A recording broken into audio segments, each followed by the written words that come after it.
Okay, so you probably saw the headline that definitely made a few people pause today. Which one are we talking about? The one about the new Attorney General abolishing the FBI's Foreign Influence Task Force. Ah, yes, that one. It's potentially got some big implications for national security, right? Exactly.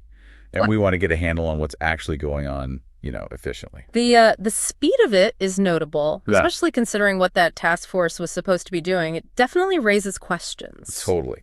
So for our deep dive today, we're working off a transcript. It's from a YouTube video by The Ring of Fire called Trump's AG Shuts Down FBI's Foreign Influence Task Force.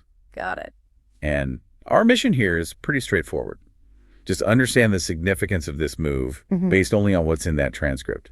No editorializing from us. Makes sense. So according to this transcript, Attorney General Pam Bondi reportedly made killing this task force like one of her very first actions right after getting sworn in. That's what the source indicates, yeah. Probably. Pretty swift. And this task force, as the video points out, wasn't exactly minor league.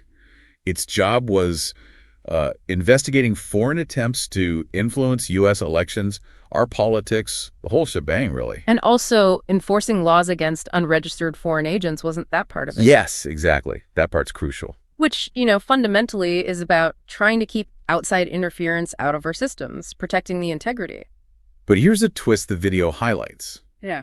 This task force wasn't some old holdover. It was actually set up back in 2017 under the Trump administration. Oh, interesting. So created by one administration, then dismantled fairly quickly by, someone associated with that same political sphere later on. Right. So you have to wonder, what's the thinking behind reversing course on something like that? Something deemed important enough to create just a few years prior. Yeah, what changed? Well, the transcript kind of sheds some light there. It talks about APRA, the Foreign Agents Registration Act. Right, the disclosure law. And how the task force was involved in prosecuting people who were acting for foreign governments or entities but hadn't registered.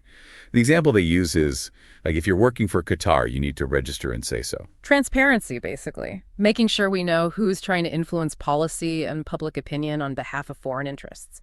That's the idea behind FARA. Okay, now hold on, because the video brings up a point that's, pretty noteworthy. Uh-huh. Attorney General Pam Bondi herself was registered as a foreign agent for Qatar as recently as 2020.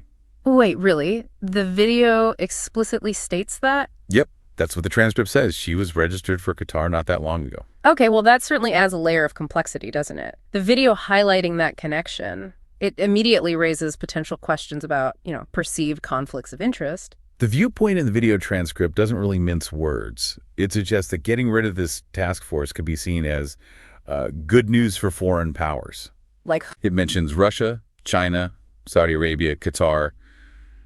Basically, any entity wanting to influence things here without facing as much scrutiny or, potential prosecution. so the argument presented in the video is essentially that this action sends a signal, maybe an open for business sign for foreign influence with less risk. That seems to be the core claim coming from the source material, yes, that the environment for those kinds of activities might become less stringent. Okay.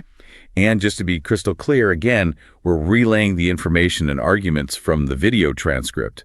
We're not endorsing this viewpoint, just reporting on what the source contains. Absolutely. Our job here is just to understand the information presented and what the potential implications might be according to that source. So boiling it down, the AG, according to this video, got rid of a task force meant to counter foreign influence, a task force started by the previous administration. And this happens with the backdrop, highlighted by the source, of the AG's own recent past work as a registered foreign agent for Qatar. Exactly. It puts the action in a specific context, at least according to this video. Which leads us to that final thought for our listeners to chew on. Right. Considering this reported action, what are the potential long-term effects on the security and integrity of U.S. systems? Elections, policymaking. And maybe beyond just this one task force, what other ways might exist or should exist to tackle the ongoing challenge of foreign influence? Are there other mechanisms? It's definitely something to think about.